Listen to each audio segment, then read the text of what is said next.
Hey everybody, Kyle Goeth here from GoatFilmReviews.com and the Goat Film Reviews YouTube channel, and I've got a first reaction, early reaction to Bodies, Bodies, Bodies, the new A24 horror comedy satire thing. This movie stylistically is unlike many other movies that I've seen recently. It's very unique and different kind of film with a story that's, I don't want to say by the numbers, but like, you know, a bunch of people locked inside of a home, can't leave, someone's dead, and they have to figure out what's going on. What I like is that the film is kind of satirically making fun of itself. It's making fun of the idea of, I don't know, like generational anxiety in some ways. You know, like kind of fracturing the current generation, but also saying that the next generation is going to make the same kind of mistakes as the current one, as the previous one, and that given the opportunity, we're all going to point fingers in the event of tragedy, in the event of something going wrong. We're all going to kind of, you know, like turn against one another, because there is that internalization of like, they're playing this game called Bodies, Bodies, Bodies, which someone makes the joke, it's just Werewolf, it's just Secret Hitler, it's all those games in kind of one. But they're playing this game where they're supposed, the killer, the fake killer, is supposed to kill someone, and then the people in the group are supposed to vote on who they think the killer is. And then it gets flipped on its head when a body is actually discovered, and the whole film, like, they all turn on each other. Man, it is such a cool movie. I don't know if the ending is going to work for everybody. The ending worked for me. But again, it's also because I kind of felt like I knew where the film was going the whole time.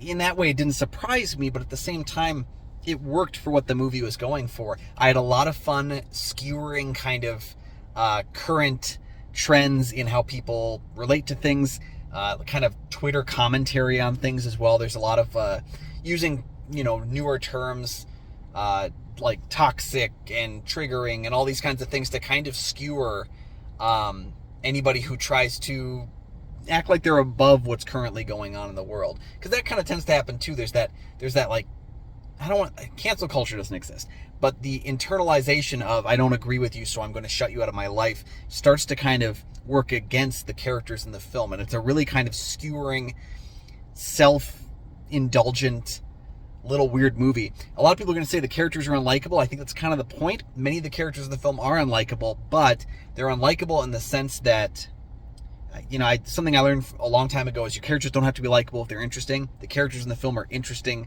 to the point where it makes up for their unlikability.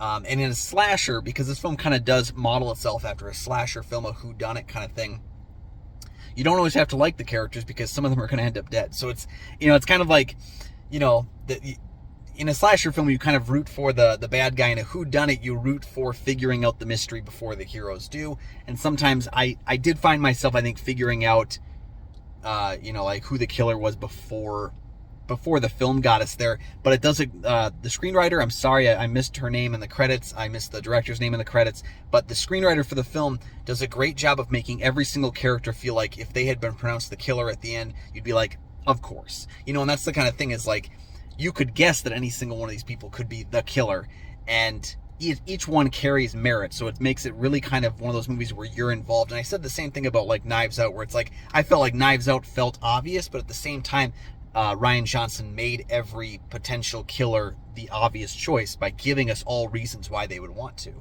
And in Bodies, Bodies, Bodies, it's kind of that same way too. I love that the marketing plays with you, and that the trailer for this movie doesn't give anything away. It sets you up with a lot of stuff that you think is going to happen later on in the film, that all happens early on in the film, and then you start to wonder, wait, where's the rest of the movie going? I can't believe like how good this movie was. This year is not just a phenomenal year for film. I mean, this year is a year where my top 10 felt like a good solid top 10 by like May.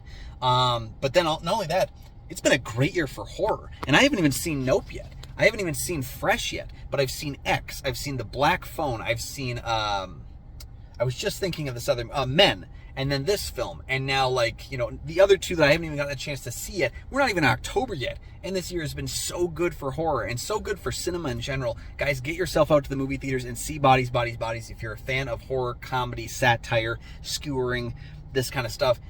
I think you're going to really enjoy the movie, because I really did.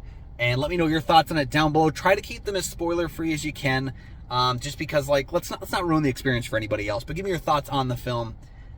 spoiler free down in the comments section below. Or DM me with your thoughts about it too. You can find all my film reviews over at goatfilmreviews.com. Make sure to follow Goat Film Reviews on Facebook. Make sure to check out me on Twitter, Instagram, Letterboxd at Almighty Goatman. And don't forget to check out the show Kyle and Nick on Film. The link's down in the description for that. Myself and Nick Plotchuk, the St. Paul Filmcast, to get together every single week on Mondays, Thursdays, and Scary Movie Saturdays to take a film from the past, break it down, see what works, what doesn't, and everything in between. And we'll see you guys next time.